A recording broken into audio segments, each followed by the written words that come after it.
Et même il a déshabillé, puisque moi j'habillais Radha Govinda Madhava pendant longtemps, et en fait, quand j'ai arrêté de déshabiller, pendant longtemps, lui, il a déshabillé pour moi.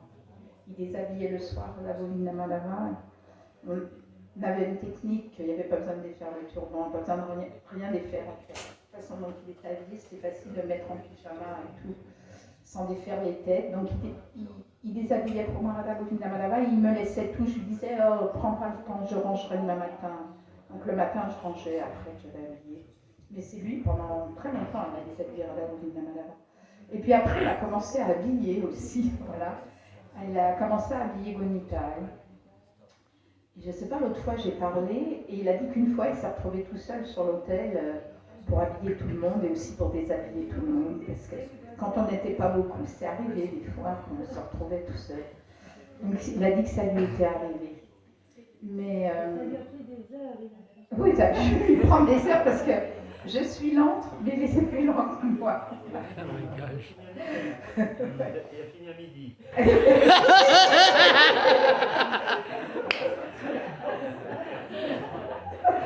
Ça devait être un jour comme le Ratayatra, des choses comme ça, quand on reste et qu'on est plus seul. Mais alors moi je sais des choses de son enfance, parce que quand on est Pujari, ceux qui ont été Pujari, dans la backroom après on range tout et on se parle. Donc en fait c'est pour ça qu'il disait dans le petit film, les gens qui ont eu une enfance difficile. Il a eu une enfance très difficile, très très difficile. Et sa grand-mère, il m'a dit, des fois, parce qu'on parlait de la position des femmes, il disait que dans la famille, c'était sa grand-mère qui était en charge. Et donc, elle l'avait enlevé à ses parents, parce que son père était un alcoolique, et que c'était dangereux pour lui.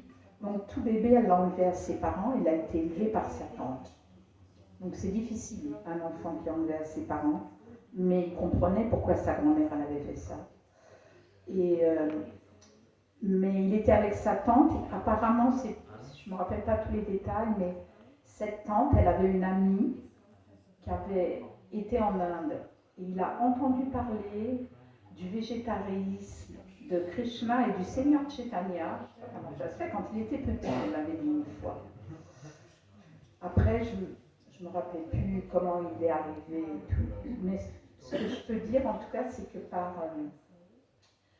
donc moi j'ai fait du service pendant des années et des années avec Lalita, pendant qu'on a eu des ups and downs et des révolutions, et des coupages de tête, et des changements de président, et toutes sortes de choses ici. Et il est toujours resté très steady, il était très régulier, on pouvait compter sur lui, il était toujours gentil. C'est vrai que des fois, je l'ai vu moi un petit peu en colère des fois, à cause du jardin, où on lui touchait ses choses, parce qu'il était très méticuleux, et il aimait bien organiser le jardin d'une certaine façon, parce que lui, il a été élevé dans une ferme, donc il s'y connaît plus que tout le monde ici, qu'on était nous avant. Et c'est très rare qu'un farmer, un paysan, il devienne un dévot, quoi. Hein. Surtout quelqu'un qui n'a jamais été marié, enfin, qui a juste vécu son... Enfin, il a fait l'armée, hein. Il a fait le service militaire. Et ouais, c'était spécial, quoi. Mais en même temps, il est devenu... C'est comme Paribrak Maharaj, qui était un très bon Pujari. Je l'ai eu Pujari avec moi pendant très longtemps. Et malgré que c'était quelqu'un d'impétueux, passionné et tout, il était très régulier, il s'occupait de Gonitai et il faisait ce qu'on lui disait, quoi. Si on lui disait Prabhu, ça c'est peut-être mieux, il n'argumentait pas et tout, c'était très simple. Paribrak Maharaj, Pujari, c'était parfait. Lalita Madhava, Pujari, c'était quelqu'un de parfait. C'était du beurre, quoi. Il n'y avait pas de prise de tête. Non, c'était merveilleux. C'était merveilleux. Je l'ai revu en parlant de l'hôtel. Je suis venue une fois essayer des trucs. Il était dans la backroom, il habillait. Et j'ai dit, Lalita, t'es courageux quand même, t'habilles encore. Et il m'a dit, tant que je pourrais, je le ferai. Et je me suis dit, ah oui, il faut que je m'en mette aussi, parce qu'elle m'a mis quand même.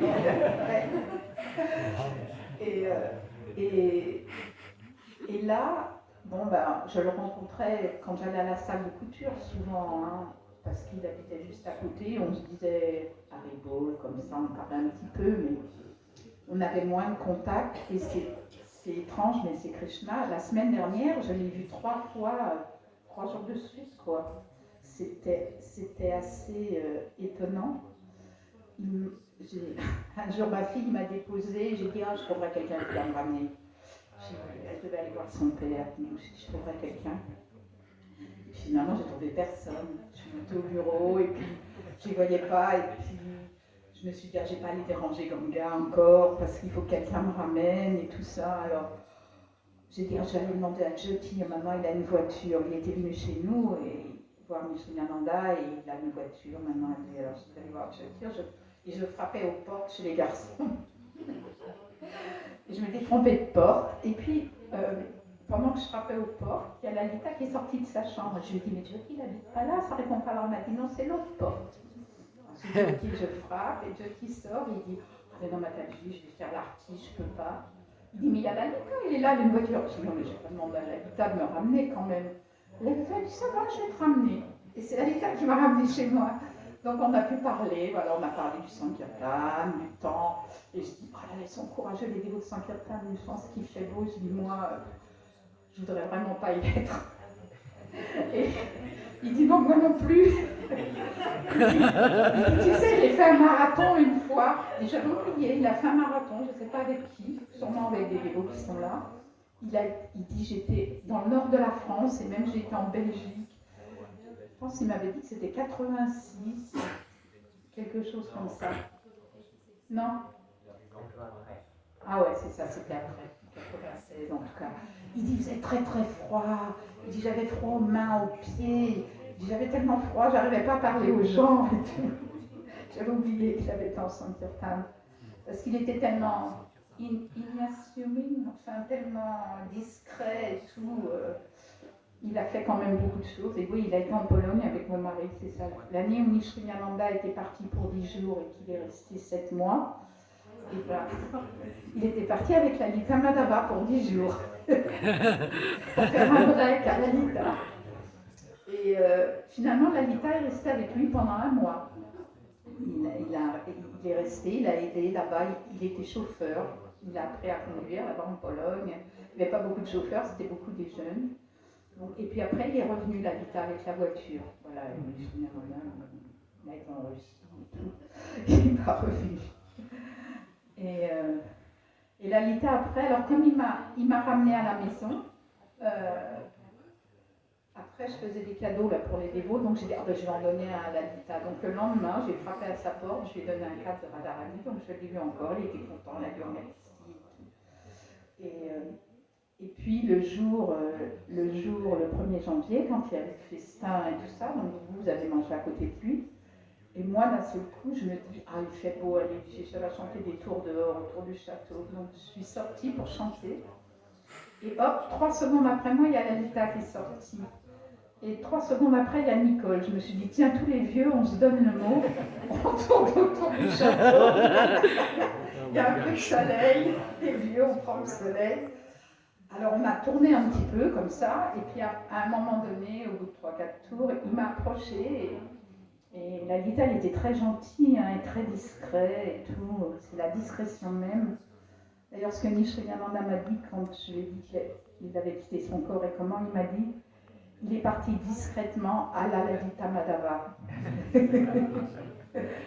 Alors il m'a approché, il m'a parlé de Nishrinyananda. Il m'a demandé comment il allait et tout, et puis je lui ai dit qu'il n'avait pas d'énergie. Et il m'a dit que lui, en fait, il m'a dit ça c'est super dur pour avoir d'énergie. Il m'a dit moi j'étais comme ça toute ma vie, quand j'étais jeune. Il a dit quand il était jeune, jusqu'à ce qu'il aille au service militaire, il a dit j'avais pas d'énergie pour rien faire. Il dit c'était un karma terrible d'être comme ça. Il dit après j'ai fait mon service militaire, il dit après ça a été mieux. Mais il dit je sais ce que c'est que d'être comme ça, pas avoir d'énergie. Et ouais, il était content, il était en bliss, bienheureux, voilà, c'était Lalita le bienheureux. J'ai parlé avec lui, il ne m'a pas dit qu'il était malade, qu'il n'avait rien, il était bien, donc j'ai été choquée comme tout le monde le lendemain matin, quand on a entendu la nouvelle que Lalita avait quitté son corps comme ça dans la nuit. Et on a toujours eu cette relation, il me voyait un peu. Et il m'a toujours appelé mère du Chécha. C'est un des rares qui est resté du vieux temps. Il m'appelait comme ça, il m'a toujours appelé comme ça.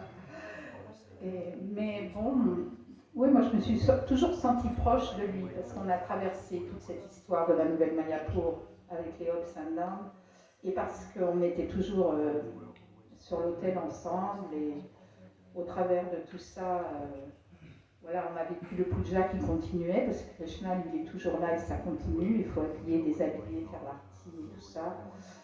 Et malgré tout ce qui s'est passé ici, quoi.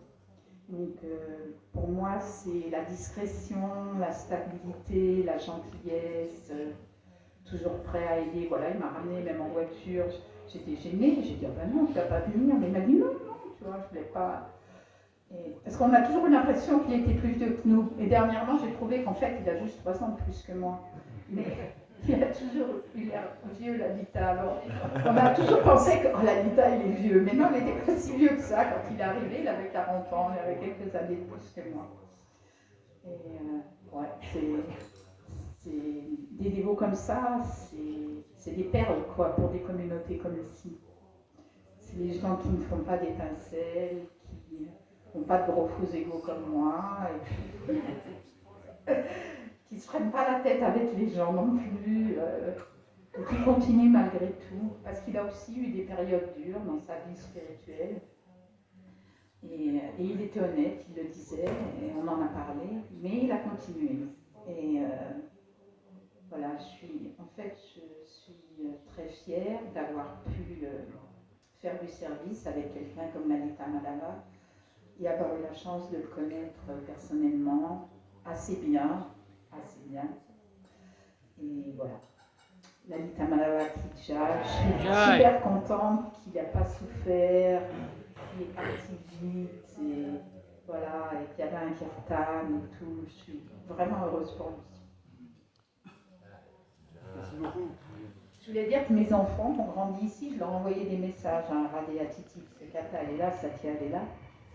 Et toutes les deux, ils ont mis des petits émojis de pleurs, mais parce qu'ils l'ont connu toute leur vie aussi.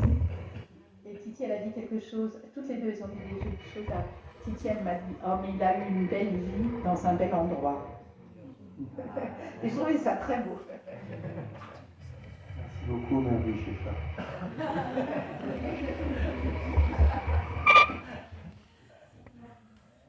Voilà, vous avez entendu aussi, hein, c'était bien, hein. Lalita, c'est de la crème. Le pujari parfait. Beurre. Ouais, moi je me demandais toujours, enfin je me disais toujours un petit peu quelque part, Lalita là-bas, c'est pas normal qu'il soit. Ça fait pas partie des dévots normaux, entre guillemets, des gens normaux qui deviennent dévots. Et qu'est-ce qu'il fait là au milieu de tout le monde comme ça? Mais là, j'ai eu l'explication, vous avez entendu? Tout petit déjà, par un arrangement de la Providence, il a entendu parler du Seigneur Chaitanya. Qu'est-ce que ça veut dire?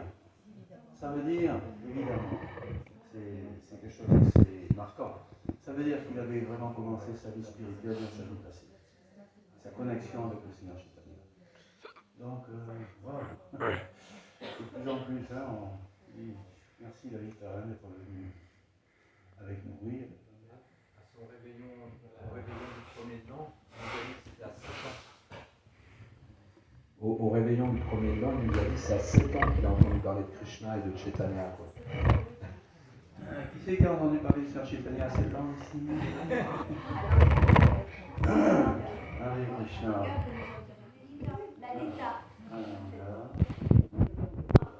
On va faire ça. J'avais envie de demander comme ça à Max. Il a manifesté. Dis un petit mot.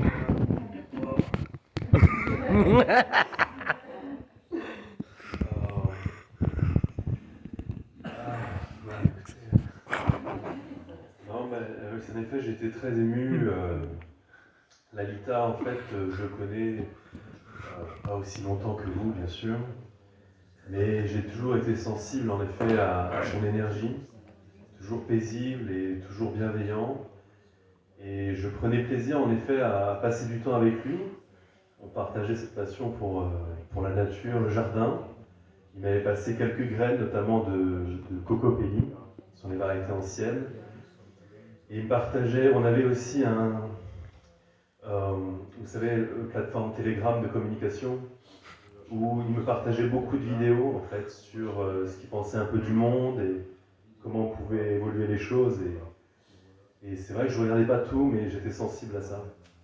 Voilà, donc c'était une personne que j'appréciais beaucoup, je prenais le temps. Et en fait, c'est vrai que quand j'ai eu l'information en fait, par WhatsApp, ça a été une émotion très forte parce que en fait, on ne se rend pas compte en fait, de la chance quand les gens sont là et que du coup on peut bien sûr leur souhaiter, on sait que ce sera merveilleux pour les prochaines vies, il a été un dévot formidable, mais le fait de ne plus le voir, de se dire c'est terminé en fait, et toutes les choses qu'on n'a pas dites, toutes les choses qu'on aurait dû écouter davantage, et la transmission qui aurait dû être et tout ça, et en fait du coup on redescend un petit peu sur terre, on se dit peut-être faut que je fasse aussi, peut-être plus attentif aussi aux gens autour et que voilà, en fait, c'est vraiment ensemble que les choses se font.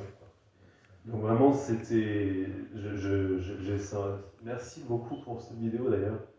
Merci infiniment parce que c'était important de pouvoir revoir son visage et voilà, je lui souhaite vraiment plein de belles choses et j'essaierai de l'écouter en mon cœur et de me rappeler de tous ces bons moments que j'ai passés avec lui. Merci. Fribo! Monsieur Max est parti, hein. Merci beaucoup. Avec Krishna. Ravita, oui. Non, on n'a pas parlé de Ravita tout à l'heure. À 7 ans, elle a parlé du Seigneur Chaitanya. Ananda. Là, elle le connaît. Ananga. Il faut mangiare. Ananga mangiare. C'est notre bretonne.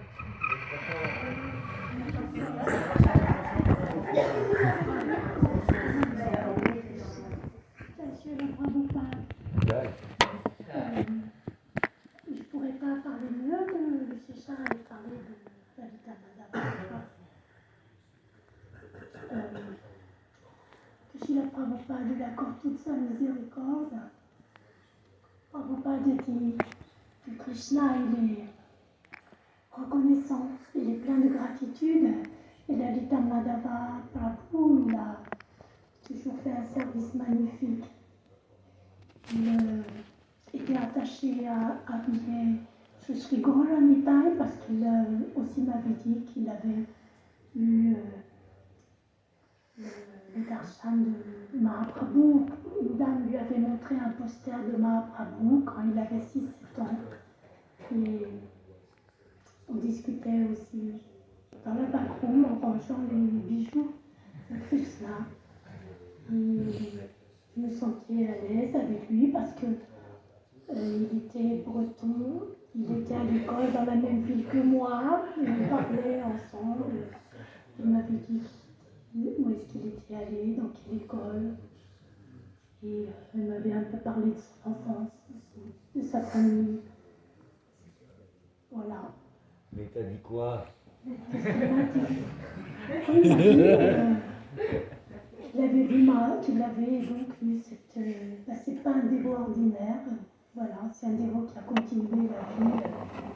Il était déjà sûrement un dévot dans sa vie d'avant. Exactement. Il était pensionnaire dans un séminaire, au petit séminaire de Vannes, parce que il avait donc été placé. Voilà, on discutait. Parce que j'ai dit, moi je connais le séminaire, je sais très bien où c'était. Oh, c'est des choses. Voilà. C'était un dévot exceptionnel. Que j'aimais bien. Et il me manquera, il me manquera. Hare Krishna. Ah, merci. Exceptionnel. On aimait bien. Il nous manquera. On a notre fermier ici. Tu peux nous dire quelque chose, Gopal? Tu te sens? Non.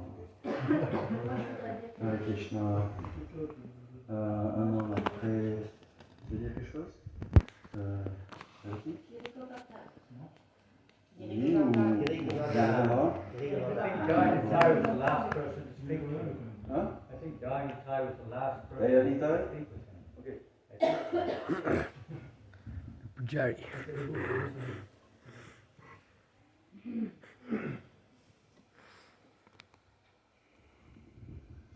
Hare Krishna. So, je connais ici. D'abord, Éloigne-toi de l'enceinte. j'ai fait beaucoup de puja avec Lalita Madhava. Il était toujours, c'est vrai que bon, les dévots ont décrit beaucoup son caractère très, très doux et très simple. C'était quelqu'un de très très simple et très, très doux dans ses relations avec les dévots. Et quand il habillait les mortis, c'est vrai qu'il était toujours très lent, mais il était très très méticuleux. Il faisait tout avec conscience. Tout ce qu'il faisait, il faisait de manière très consciente et très attentionnée. C'est comme si vraiment il voyait Shishi Goalanitai quand il habillait les mortis. Il n'habillait pas des statues de pierre, il habillait vraiment Shishi Goalanitai. Donc moi, ça c'est la plupart du service que j'ai fait avec lui, ça a été le puja, quand j'ai fait beaucoup de puja les années d'avant. Et bon, comme disait Maharaj, donc je suis rentré du marathon, c'était le 1er janvier, donc c'était samedi il me semble. Et puis dimanche matin, je suis allé pour prendre ma douche et puis là j'ai vu Lalita Madhava dans la salle de bain. Et puis j'ai parlé il était normal comme d'habitude quoi. Il n'y avait rien de différent, il m'a juste dit qu'il avait mal au dos, qu'il n'avait pas dormi de la nuit, qu'il avait un peu mal au dos et qu'il n'avait pas pu dormir.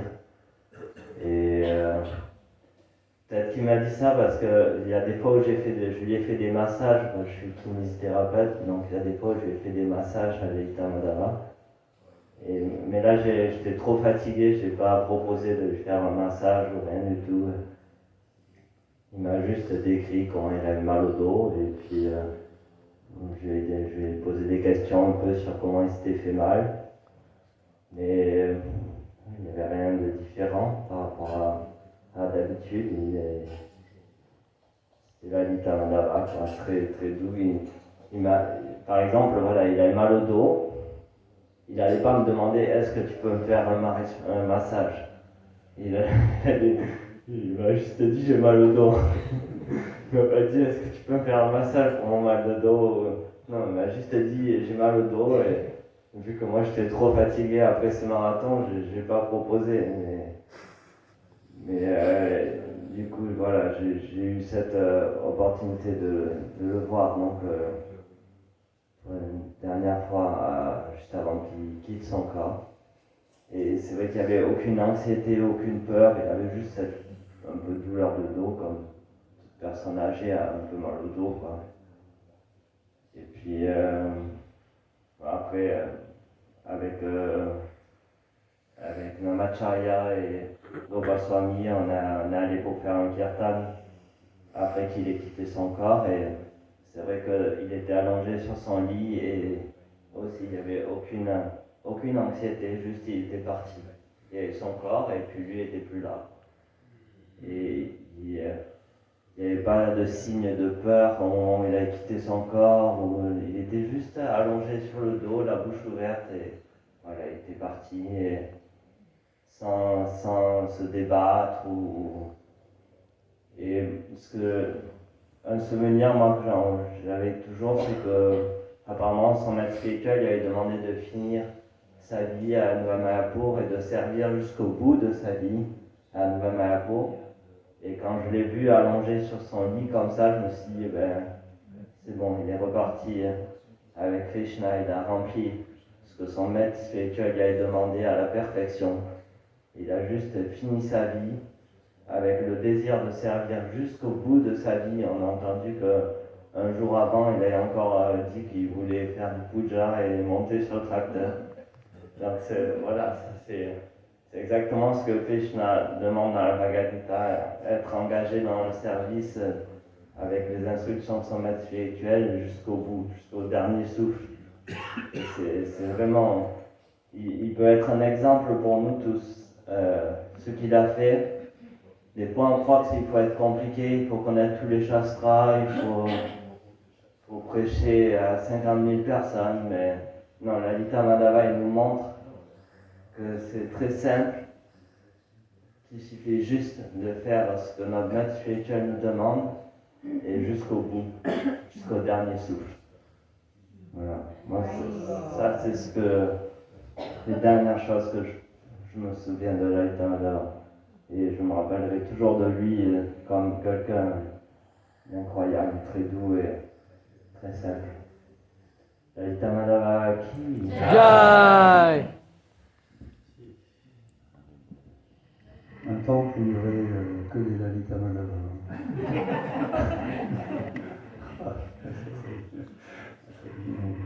Il est parti, c'est vrai, comme il fallait, sans problème ensuite. On l'a aidé à venir présenter ses hommages au Murti en partant, à amener son corps.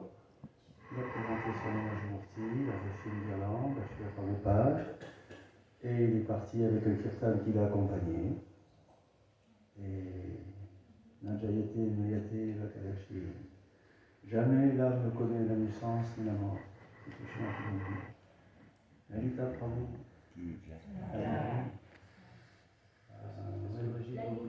Non, c'est Lalita tout court qui veut dire des choses. Oui.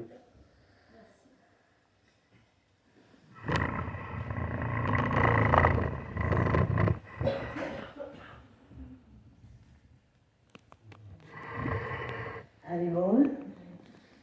Je ne suis pas très à l'aise en public. Moi, je suis arrivée en 93 à la Mairie Mayapur. J'avais 6 ans. Donc, j'ai l'impression d'avoir toujours connu Lalita Madhava. Mais il avait toujours eu l'air vieux. C'est fou, mais c'est le souvenir d'enfance que j'ai. Et sur son